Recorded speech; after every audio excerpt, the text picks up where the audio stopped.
The millionaire widower's twin children wouldn't sleep until the new nanny changed everything and he fell in love. Before we begin, tell me in the comments, where are you watching this story from? I love knowing how far our love stories are reaching. And if you love emotional stories full of new beginnings, overcoming struggles, and heartwarming endings, subscribe to the channel. That way, you help me keep bringing more stories like this and become part of this space made for those who truly believe in love. Claire. Bennett stepped off the ferry with her small rolling suitcase rattling on Nantucket's damp cobblestones. The sky was overcast, and the salty Atlantic breeze mingled with a near-ceremonial silence that blanketed the island like a veil. She had accepted the job without asking many questions. She needed the money, and the offer was too tempting. To refuse room, board, and a salary that would cover nearly 6 months' rent in Boston. But something about the tone of the email, the coldness of the contract, already cast a shadow in the air. The Caldwell mansion stood at the end of a tree-lined and secluded road as if it were purposefully hidden. It was a 3-story white building with large windows, surrounded by a perfectly trimmed garden and an iron gate that opened automatically as the rental car pulled up. Everything about it seemed too beautiful, too immaculate, like a display meant to conceal the emptiness behind it. Claire was greeted at the door by a woman with graying hair pulled tightly into a bun, wearing a discreet uniform. She was the housekeeper, Mrs. Dalton. Her eyes were steady, and her voice never rose, not even out of politeness. Miss Bennett, be punctual. No snooping. The boys don't like being touched, and Mr. Caldwell values discretion above all. Before Claire could even reply, the door opened fully. There he was, Ethan Caldwell. Tall, broad-shouldered, sun-kissed skin contrasting with a pristine white shirt. His dark brown hair was slightly wavy, and his grayish-green eyes were so piercing. It was almost impossible to hold his gaze. But what stood out the most wasn't his appearance. It was the lack of expression. As if his face had forgotten how to smile. "Rachel hired you?" he asked, without introducing himself.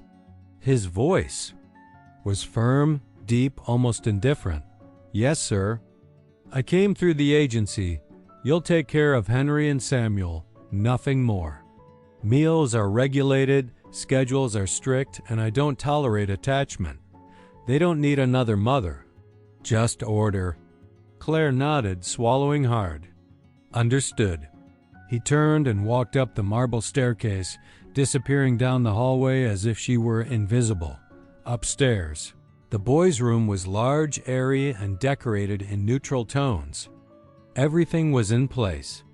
Expensive toys neatly arranged on the shelves, books organized by color, 2 separate beds with Egyptian cotton sheets.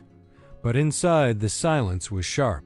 Henry sat in the corner, blue eyes fixed on the floor, body rigid, like a statue. Samuel lay down, covered up to his chin, but his open eyes betrayed the absence of sleep. Claire crouched slowly, without touching either of them. "Hi, I'm Claire. I'm just here to help. Can I stay here until you fall asleep?" No response.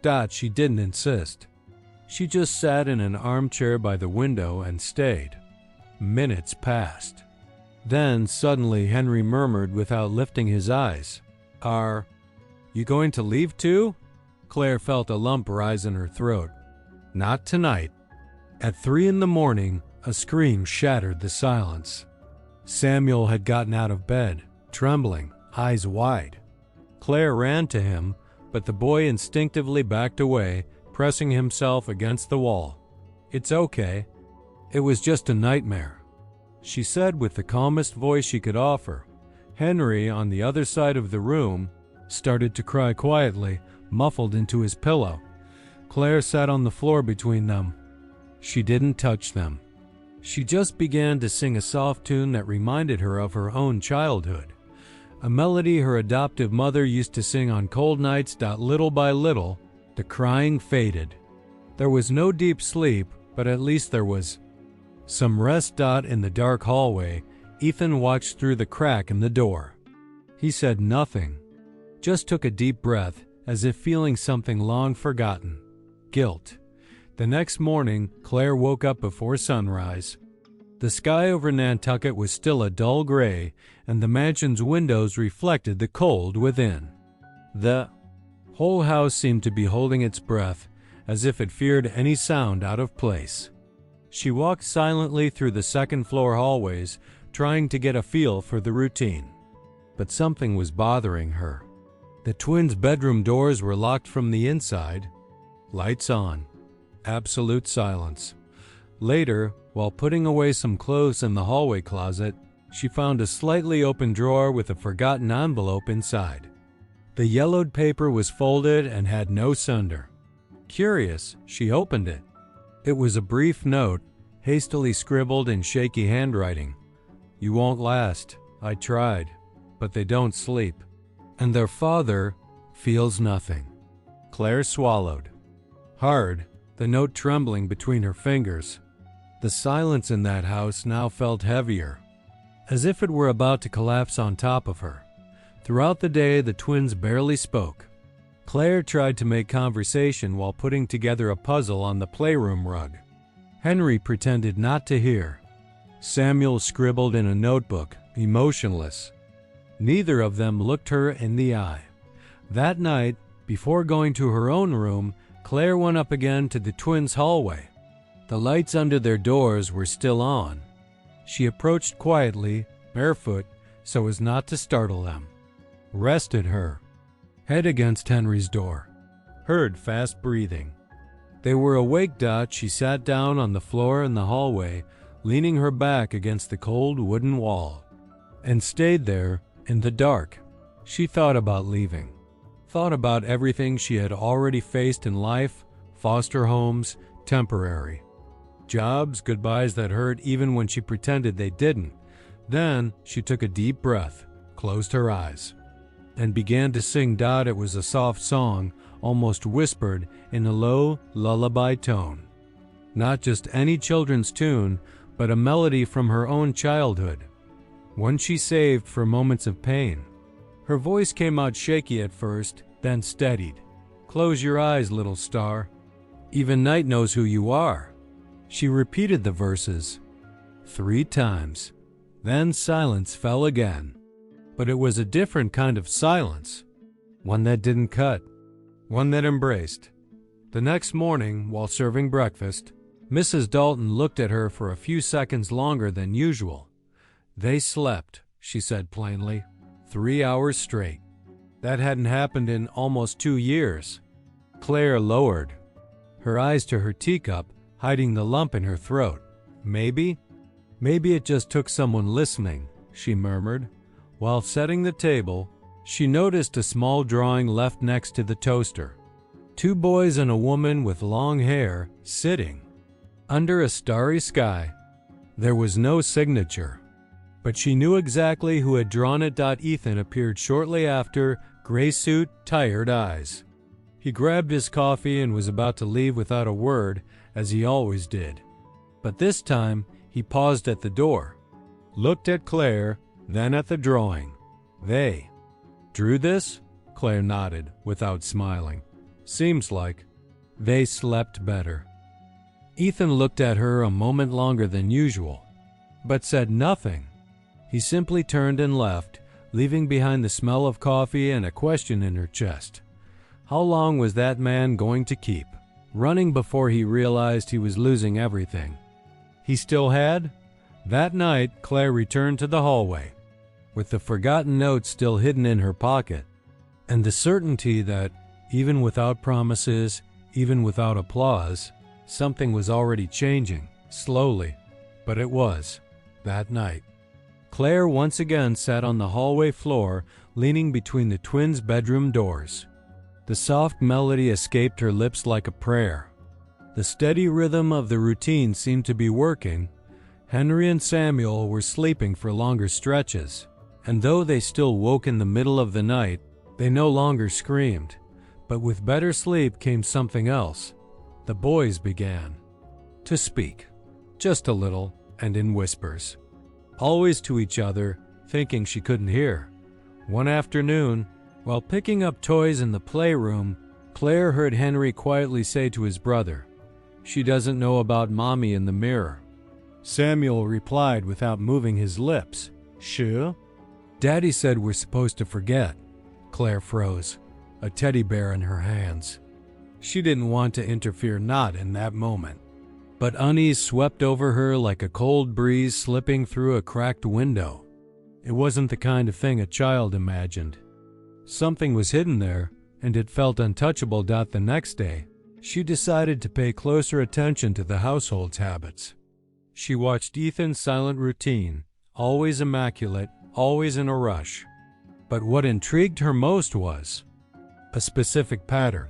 Every night, just before 10, he would go upstairs alone, walk to the end of the third-floor hallway, a part of the house that was always kept dark, and lock a door. He didn't use an ordinary key, but a darkened iron. One old, which he carried in the inside pocket of his jacket. It was an automatic gesture, like someone sealing a wound before it could bleed. The following morning, while passing through the laundry room, Claire found the housekeeper folding white sheets with extreme precision. It was rare to see her with any spare time. She took the chance. "Sorry to ask, Mrs. Dalton, but the room at the end of the hall, why is it always locked?" The woman paused for a moment, looked at Claire with eyes as steady as her employer's, but with a trace of pity. "It's the late Mrs. Caldwell's room." Claire felt her stomach twist. His wife? The housekeeper nodded, returning to the sheets. "Since the day of the tragedy, no one goes in there. Mr. Caldwell doesn't allow it. And if you'll take a word of advice, dear, the less you know, the better." Her voice was low, but carried something Claire recognized immediately: fear. That night, she went to bed later. After checking on the twins, she turned off the light in her room but didn't sleep. When she heard Ethan's firm footsteps upstairs, she got up in silence. Through the crack of her slightly open door, she watched him pass. He was carrying the same key. The metallic sound of the lock turning echoed down the hallway. She waited a few minutes before slowly heading up. The third-floor hallway felt different from the others. Older, with creaky floors beneath her feet and old portraits on the walls. Moonlight poured through the skylight, casting long shadows on the navy blue carpet. Claire stopped in front of the locked door. She couldn't explain why, but something on the other side seemed to be calling her. The doorknob was cold to the touch, pressing her ear to the wood. She heard nothing but the echo of her own heart. She was about to leave when she heard a sound. A faint whisper coming from Samuel's room. She ran back down to the second floor. Found the boy standing in the middle of the room, eyes open, but in a trance. "She's in the mirror again." Claire knelt in front of him. "Samuel? Hey, are you dreaming?" He didn't answer, just pointed toward the wall beside the bed where an old mirror with a dark wooden frame hung. "She lives there." Claire gently embraced him, feeling his little body ice cold. He trembled as if he'd been left outside in the dead of winter. It was just a dream. I'm here." But inside, something broke. It wasn't just grief haunting that house. It was the silence. The kind of silence that hides something no one wants to name. And that night, alone in her room, Claire sat on the bed, opened the old note from the previous nanny, and read the words again. "You won't last." She stared at the mirror in front of her, and for the first time, she felt afraid. The morning after the mirror incident, the Caldwell mansion felt even heavier. The clouds over Nantucket threatened to collapse. The strong wind scratched at the windows, and even the garden branches seemed to want to escape the ground. Claire did everything she could to keep the day normal. She helped the twins with drawings, read books, made smiley face pancakes. But in their eyes, there was a weight. A fear far too big for their age. By late afternoon, the storm finally broke. Lightning slashed the sky in silence before the thunder reached the ground. The power flickered during dinner. Then it went out completely.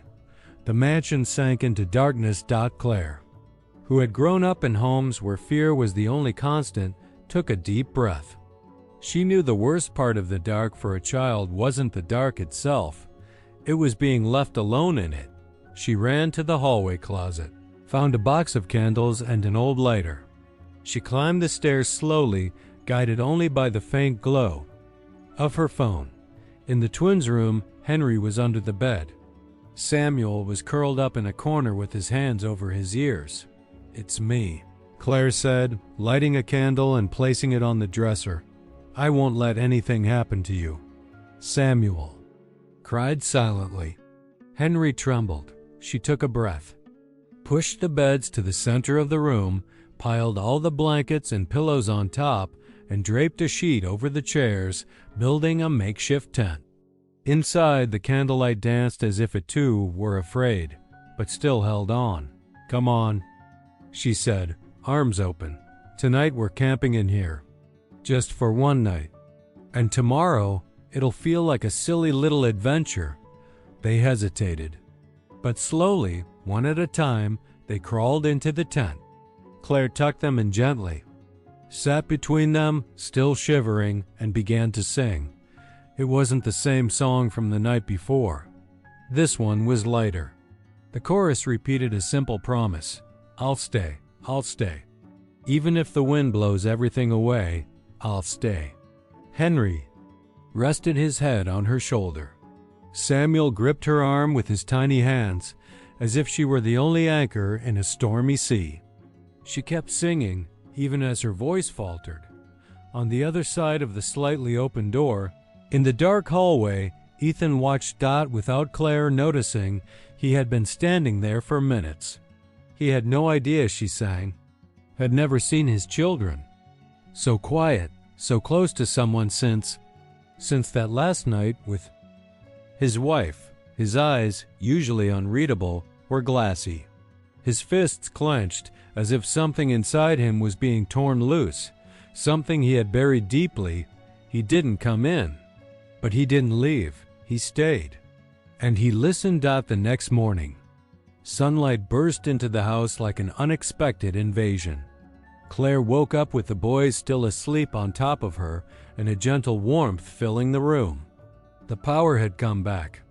Routine called again, but something inside her had shifted. In the kitchen, while heating milk for the boys, she sensed a familiar woody scent approaching. Ethan walked in, this time without a phone in hand, without his usual suit. He wore a gray sweater and dark jeans, and he looked at her with a kind of attention she had never seen in him before. Without saying a word, he poured a cup of coffee and placed it on the table beside her. Claire looked at him, puzzled.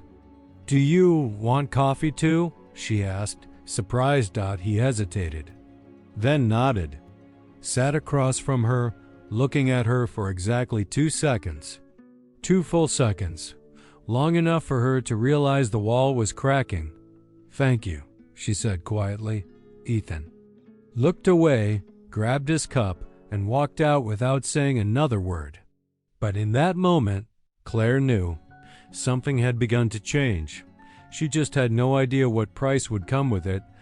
Claire knew something had changed in the house since the night of the storm. The twins were sleeping better. Samuel now hugged her before bed, and Henry had begun asking questions about the world.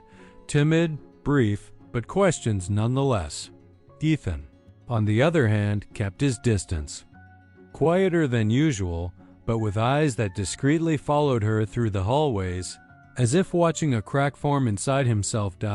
It was on a rainy afternoon. While organizing documents on one of the office shelves, a task Mrs. Dalton had asked her to do as a favor, that Claire found a forgotten folder hidden behind some tax law books. It was yellowed at the edges, with no label on the cover. She hesitated. but something urged her to open it. Inside were official-looking papers, stamped by Barnstable County with signatures and medical terms. At the top, it read, "Psychological Evaluation, Henry and Samuel Caldwell." She flipped through carefully. The words hit like hammers in her chest. Trauma-induced sleep disorder, prolonged emotional withdrawal, resistance to physical contact, regressive behavior. Further ahead, a page was stapled with Ethan's law firm's letterhead. It was a contractual clause dated the same month Claire had been hired. But it wasn't the same document she had signed. There, it read, "The employee agrees not to disclose any information regarding the emotional or psychological health of the minors under her care, under penalty of legal action and immediate dismissal." Claire's eyes widened. That wasn't in the original contract. And that, with the coldness of a dry paragraph, turned the entire bond of trust into a game of silence. That night, after putting the twins to bed, Claire couldn't hold back. She found Ethan in the office with the fireplace lit, reviewing documents. He was standing, a glass of whiskey in hand, eyes lost between papers and memories. "Can I talk to you?" she asked, her voice steady despite her racing heart. He didn't. "Look at her. If it's about the boys, talk to Mrs. Dalton." "It's not. It's about this." She placed the folder on the desk. He recognized it instantly. "Went still? You went through my files?" His voice was low but cutting. "They were behind a book. I wasn't the one who hid them there." Ethan took a deep breath. "You don't understand. Then help me understand. Why forge a clause in my contract? Why hide a medical report about these children?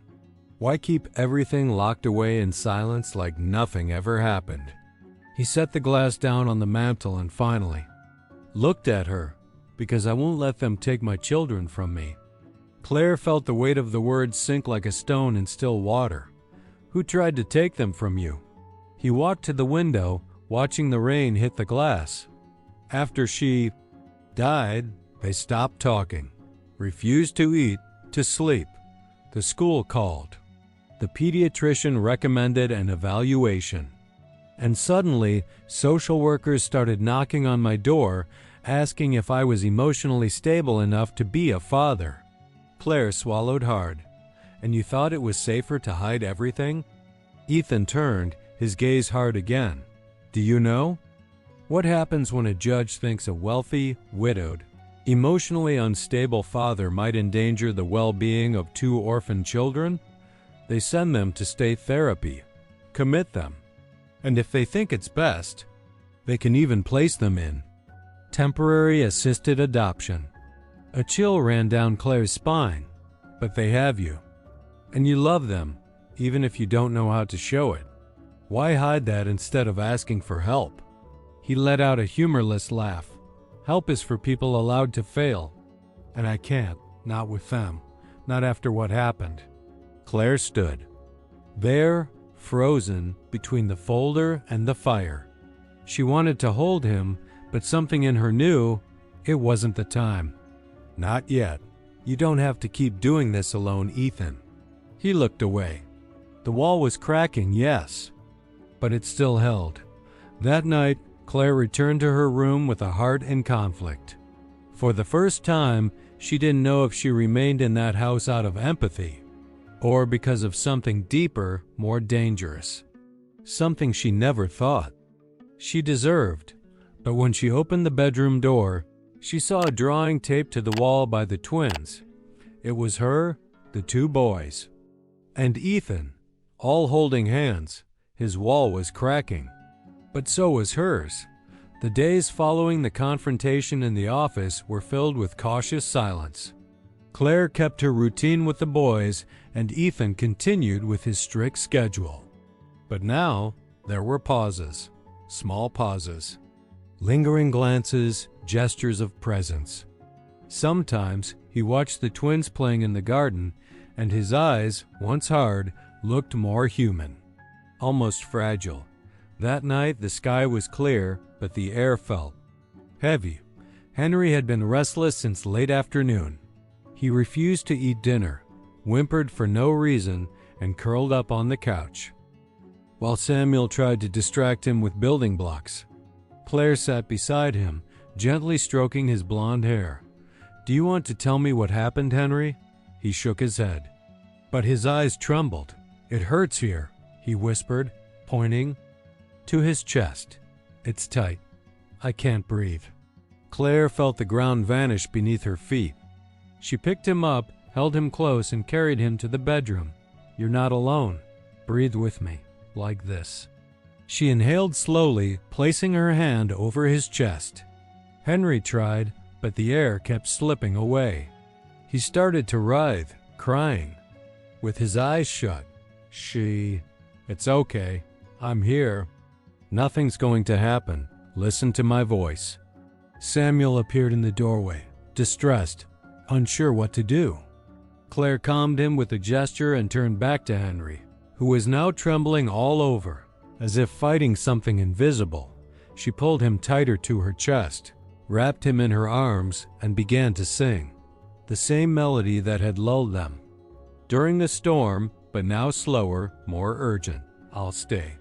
I'll stay. Even if the fear screams louder, I'll stay." It was in that moment that Ethan entered the room. No knocking, no warning. The moment he saw his son in that state, something shattered inside him. "Oh God," he whispered, kneeling beside the bed. "What's happening to him?" Claire kept singing, one hand on Henry's back, who was now beginning to breathe more calmly. "He's having a panic attack," she replied, eyes glassy, "but it'll pass. He just needed someone not to face it alone." Ethan remained there, motionless, watching his son as if truly seeing him for the first time in months. His hands trembled, eyes wide, and then, without warning, a tear fell. Then another. He cried, not like someone grieving. He cried like someone finally allowing himself to feel. "I failed him," he murmured, voice hoarse. "I failed both of them, and her." Claire moved closer, still holding Henry, now asleep with his face nestled against her shoulder. "You didn't fail. You suffered. But there's still time, Ethan." He looked at her, lost, stripped of every bit of armor. "You don't understand. She died here, in this house, with the boys nearby. I couldn't save her. I couldn't stop it." Claire swallowed hard. The weight of those words was heavier than anything she had ever carried. Ethan stood, walked into the hallway, and without another word, climbed the stairs. Claire, with Samuel asleep on the bedroom sofa and Henry in her arms, followed quietly. When she reached the third floor, she saw the door, that door, open. She stepped in carefully. What she saw made her stop for a moment. It was the old closet of his wife. Everything was as if time had been paused. Dresses hanging, perfume boxes, a delicate necklace resting on the vanity. The soft light from the lamp made the room feel like a sacred altar. And in the center, Ethan stood still, holding a blue silk scarf. "She wore this that day," he said without turning. "The boys were playing near the mirror and she fell, hit her head, bled too much before I found her, and I never came in here again." Claire took a step forward. The air felt suspended, as if pain itself lived in the walls. "Ethan."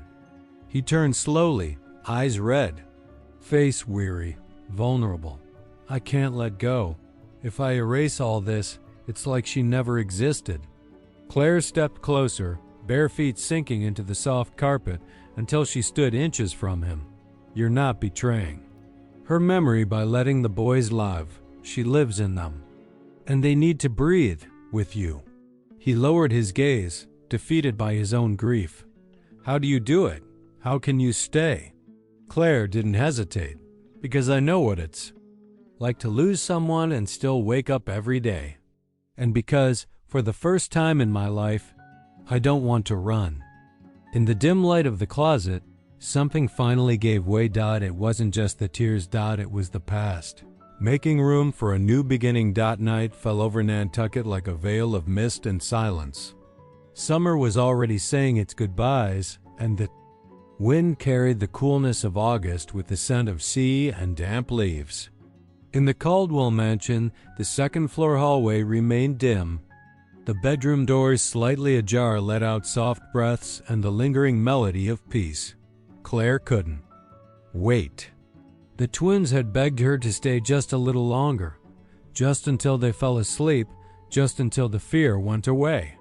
Sitting on the rug between the two beds, she sang softly and told a made-up story about two brothers crossing a dark forest and meeting a woman who wasn't afraid of the dark.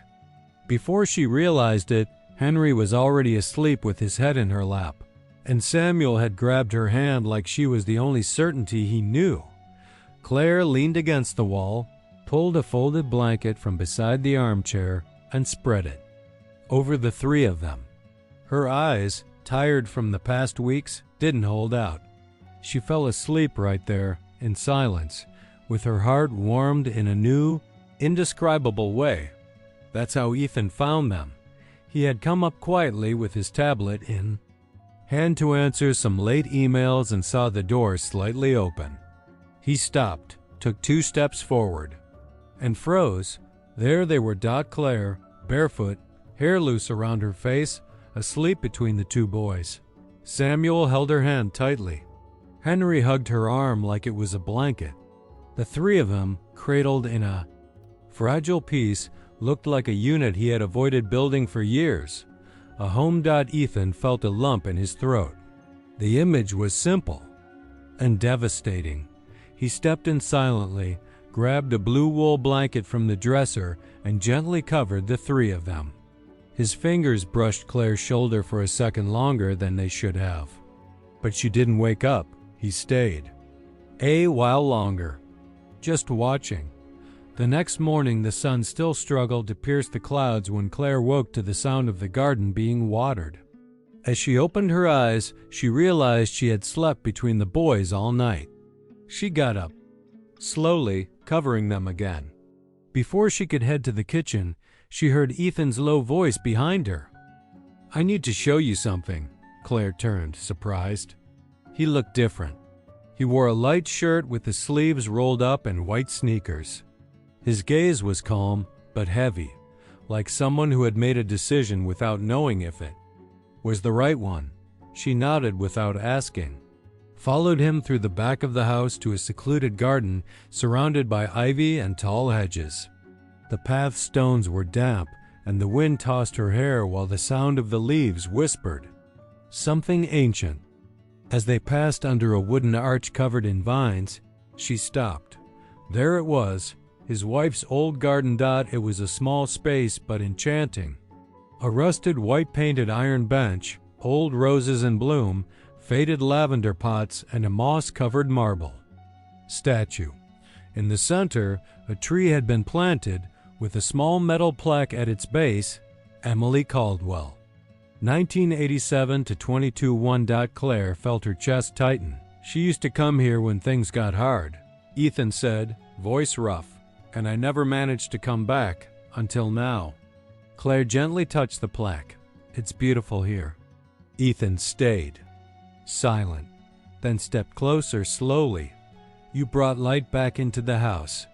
You brought life to them. To me, even when I'd already given up. She looked up. There was something in his eyes that hadn't been there before. A silent plea, a quiet thank you. And then, without warning, he gently pulled her by the waist. A firm hand, a soft touch. And he kissed her. It was a slow kiss, tense, filled with doubts and repressed emotion. There was no rush, no promises. Just the impact of 2 bare souls in the middle of a garden of a grief that still bled. But it didn't last. Ethan pulled away suddenly, as if waking from a dangerous dream. He ran a hand through his hair, avoiding her gaze.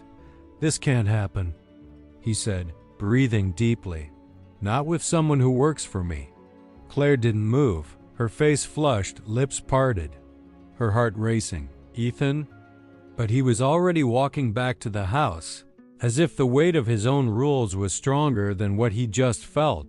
And there, alone in his wife's garden, Claire knew, the wall between them had crumbled. But the rubble still hurt. Claire avoided Ethan for the next 2 days after the kiss in the garden. What could have been the beginning of something new had turned into yet another exposed wound, with harsh words echoing in the silence. Not with someone who works for me. Since then, he had shut down again, as if that brief moment of vulnerability had been a mistake he couldn't admit, but the twins were different. They laughed more, sought Claire out naturally, asked her to put them to bed and tell more stories. About the lady who wasn't afraid of the forest. Samuel even started drawing little flowers with her name underneath, scribbled in shaky letters. It was impossible to hide. She was part of them now. On Saturday morning, the house's fragile peace was broken by the screech of tires on the gravel driveway. A sleek black car pulled up in front of the mansion. Claire saw it from the living room window. A driver in white gloves opened the rear door. Out stepped a tall, elegant woman with perfectly styled blonde hair and sunglasses that hid her eyes, even under a cloudy sky. She wore high heels, a beige coat, and carried an expensive leather handbag. Victoria Caldwell, Ethan's older sister. Claire felt her stomach twist before she even heard the sharp footsteps on the marble floor. Ethan. The voice echoed through the house with authority. Are you playing farm out here? He came down from the second floor, tense. Victoria, you didn't say you were coming. If I had, you'd have time to hide the scandal. She removed her sunglasses in one brisk motion and scanned the room until her eyes landed on Claire at the end of the hallway. Henry holding her hand. It was as if the air froze. Victoria walked straight toward her, heels clacking like hammers. On the floor, she stopped inches away. The boys shrank back. So it's you, the nanny, she said with a cold smile. Interesting, modest, young, and involved enough to sleep on the floor with my nephews? Claire held her ground. Blood rushed to her temples, but she refused to falter. I'm just doing my job. Victoria raised an eyebrow. I imagine. Must be part of the service too. The enchanted look you gave my brother that morning in the garden. Ethan tried to step in. Victoria stopped. She ignored him. Turned to the boys, now clutching Claire's legs. Let's end this nonsense. Now, the Caldwell estate isn't an emotional shelter for strangers. You're fired. The world stopped for a second. You can't just. Victoria cut her off coldly. Of course I can. The mansion belongs to the family, and so does the name. And your presence here is a stain my brother clearly doesn't have the backbone to remove. Claire looked at Ethan. He stood still, fists clenched, but silent. Say something, she whispered, almost pleading, but he said nothing. Eyes fixed on the floor. That was enough. Claire slowly pulled the boys away. Knelt in front of them. I have to go now, okay? But you two are strong, and I'll never, ever forget you. Henry threw his arms around her neck. Samuel started crying. Don't, he whispered. Don't go. She kissed his forehead, holding back her tears. She stood up, walked to the door, picked up her small suitcase, and without looking back, crossed the mansion's front hall. Claire, Ethan's voice came out low, but she didn't stop. She opened the front door. The morning fog covered the garden, turning everything gray and undefined. As she stepped down the front stairs, she heard the boy's desperate cry behind her. Claire! Claire! She paused for a moment at the gate, but she didn't look back, because if she did, she wouldn't be able to leave. And so, she disappeared into the morning fog. As if she had never been there at all. The kitchen clock read 5:47 a.m. when Henry woke up screaming. It was a torn sound, coming from deep within his soul. Ethan jumped up from the armchair where he'd slept, disheveled and without blankets. The screams tore through the silence of the house like lightning shattering stained glass. When he reached the boys' room, he found Samuel curled in a corner, hands over his ears, and Henry standing in front of the old mirror, wide-eyed, gasping for air. The boy was drenched in sweat, trembling, his fist still raised, and then, in one abrupt motion, as if trying to expel something from inside his chest, he punched the mirror. The glass shattered into dozens of fragments, scattering across the floor like a storm of broken memories. Ethan ran to him. Henry was in shock. He wasn't crying. He just trembled, staring at his fingers, now red and cut. "Henry!" "My God, what did you do?" But it wasn't a question. It was a desperate cry from someone who no longer knew where he had gone. Wrong. Samuel stood up slowly and said in a low, almost whispered voice, "That's where she fell, Mommy, in front of the mirror." Ethan felt the air leave his lungs. The blood drained from his face. "You were here?" Samuel nodded. "We were playing hide and seek. She fell in front of the mirror. There was so much blood. You took too long." And then, for the first time in a long time, Ethan didn't try to defend himself. He just knelt between his two sons, surrounded by shards of glass, eyes full of tears, guilt finally pouring out like a hemorrhage he tried to contain with. Silence and rigidity. It was there, among the shards of a trauma never faced, that he understood. The house wasn't a home. It was a prison built from guilt, silence, and absence. He had left his sons trapped in that day, in that scene, in that mirror. Claire had been the only one able to cross that abyss. But he let her go.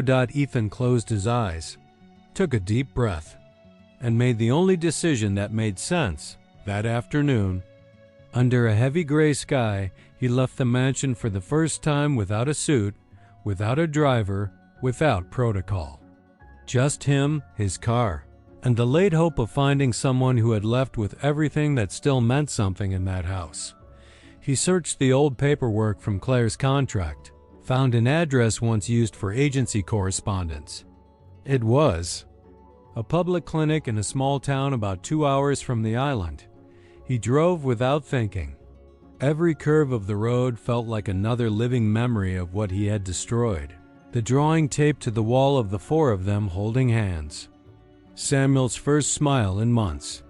That stormy night when Claire sang and quieted their fear. And that kiss. The only honest gesture he'd had the courage to bury. When he arrived at the clinic, the parking lot was nearly empty. A simple sign. Read, St. Anne's Community Care. The building was modest, with chipped white bricks and wide windows. Ethan walked in, heart pounding in his throat. He passed reception, ignoring surprised looks. He was out of place in his polished appearance amid such a simple, overburdened space. "Excuse me," he said to the receptionist. "I'm looking for an employee named Claire Bennett." The woman hesitated a moment. "She's on the infirmary shift, room 285. But you'll need authorize." He was already walking down the hall. He climbed a flight of stairs, turned left, and stopped at the door. Inside, he saw Claire from behind, sitting beside an elderly woman who breathed with difficulty. She was holding her hand, murmuring gentle words. Her hair was tied in a messy bun. Her loose blouse showed a crooked name badge, and she had the same look he had seen in his son's eyes. Trust. Ethan couldn't knock. He just stood there, the half-open door like a mirror, but this time he wasn't hiding behind it. Claire sensed his presence and turned around.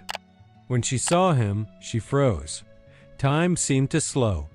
For a moment, everything stopped. She stood slowly, apologized to the woman in the bed, and walked out into the hall. "Ethan, what are you doing here?" Her voice was steady, but her eyes were wet. He tried to speak, but his throat locked. Then he took a breath. "I let you go, like I let her go, like I let everything go. And now The boys are trapped in the same mirror that paralyzed me for years. Claire remained silent. Her eyes shimmered. He stepped closer. They need you. I need you too. But now, I came because I finally see what I broke. She looked away, hands crossed in front of her body. You stayed silent when I needed you. Most. I know, he said, voice raw. And if I could go back to that moment, I would have shouted your name. Claire took a deep breath. The scent of antiseptic and alcohol filled the air, mingling with the silence between them. Then, calmly, she spoke. It's not enough to find me, Ethan. You'll have to prove you're here to stay. He nodded slowly. He didn't insist. He just stepped back. Then let me try. One day at a time. She didn't answer. But she didn't close the door, and in that crack between him and her, there was more than hope. There was forgiveness. Waiting for the right moment. 2 days after Ethan's visit to the clinic, Claire continued working in silence. She didn't speak about him to anyone, not to her roommate, nor to the head nurse who noticed her puffy eyes after her shift. She kept everything to herself, as she always had. But something inside her had already shifted, even if she was still trying to stay in control. On Saturday morning, the reception phone rang 5 times before someone picked up. A few minutes later, a volunteer walked quickly down the hallway and discreetly entered the infirmary. Claire, someone's waiting for you at the main entrance. She frowned, removed her disposable gloves, washed her hands, and walked toward the lobby. When she rounded the last corner, she stopped. Ethan was there, standing in dark jeans, a wool sweater, and with the most human look she had ever seen in his eyes. But he wasn't alone. Asterisk. Beside him stood Henry and Samuel, holding hands, each with a wildflower picked from the clinic's garden. They wore light hoodies and old sneakers, visibly uncomfortable being out of the house, but steady next to their father. The receptionist watched everything in silence. Holding a tissue in her hand, Claire approached slowly. You didn't have to come here, she said, trying to keep her voice steady. Yes, he replied, without hesitation. I did, and not just for me. The boys ran to her. Henry hugged her tightly around the waist. Samuel handed her the flower. Can you come back home? He asked softly. Without you, the house feels cold. Claire gently stroked Henry's hair and knelt to hug them both. When she looked up at Ethan, his eyes were tearful, but steady. He stepped forward. I did everything wrong. I tried to protect the boys from the world, but I was really protecting myself from pain. And I nearly lost the most real thing we had left. You, Claire stood. She had waited for words like those, but now that she heard them, they hurt more than she imagined. Ethan continued. I'm not here as a boss, not as someone needing help. I'm here as a man who saw his family reborn in the hands of someone who had no obligation at all, and still stayed. And because of that, Claire, I'm asking you, in front of them, in front of anyone who wants, to hear, come back, but not as a nanny. Come back as the one who saved my family. The lobby fell silent. Claire closed her eyes for a moment, took a deep breath. She touched the silver ring she still wore on her finger out of habit, the same one her grandmother gave her as a reminder of what it means to have faith, even when the world says there's no hope. If I come back, she said firmly, it'll be with one condition. Ethan nodded. Anything. No secrets, no contracts, no silence. He smiled, emotional. Deal. That afternoon, they returned to Nantucket together. The boys slept in the back seat, their hands intertwined in her lap. The road back felt different. The trees, the curves, even the distant ocean. Everything seemed less cold. At the house, Claire found fresh flowers on the table, toys scattered around like before, but without rigidity. There was mess. There was life. And there was a new room. Not the old one. but a newly renovated space with simple furniture, soft colors, and a reading chair by the window. Beside the bed, a framed photo, the twins Claire and Ethan in the garden. It had been taken the morning after her return by Samuel, using a disposable camera he'd found in an old drawer. That night, when she tucked them in, there was no need to sing. They fell asleep in silence, peacefully, together. Ethan stood in the doorway watching. "They're asleep," he whispered, as if still unsure. Claire looked at him. "Now they are." He came in, walked slowly to her, and they both sat on the hallway floor where everything had begun. Quiet, present. They made no promises. They didn't say it would be easy. But they were there, and sometimes love doesn't arrive with eternal vows or grand gestures. It arrives as presence, as listening, as a shared blanket in the middle of fear. The true lesson of that house wasn't in the locked rooms or hidden secrets. It was in the courage to open doors, to let someone stay, even when it would be easier, to let them go, because a new beginning starts when we have the courage to let the past rest in peace. So, what did you think of this story? Leave your honest opinion in the comments. On a scale from 0 to 10, what rating would you give this? Story of second chances, forgiveness, and true love? If this story touched your heart in any way, don't forget to like the video, share it with someone special, and subscribe to the channel so you won't miss the next ones. And before you go, I've picked another story that's even more moving, one that may touch you even deeper than this one. Click and keep feeling with us. You deserve to live these stories with us.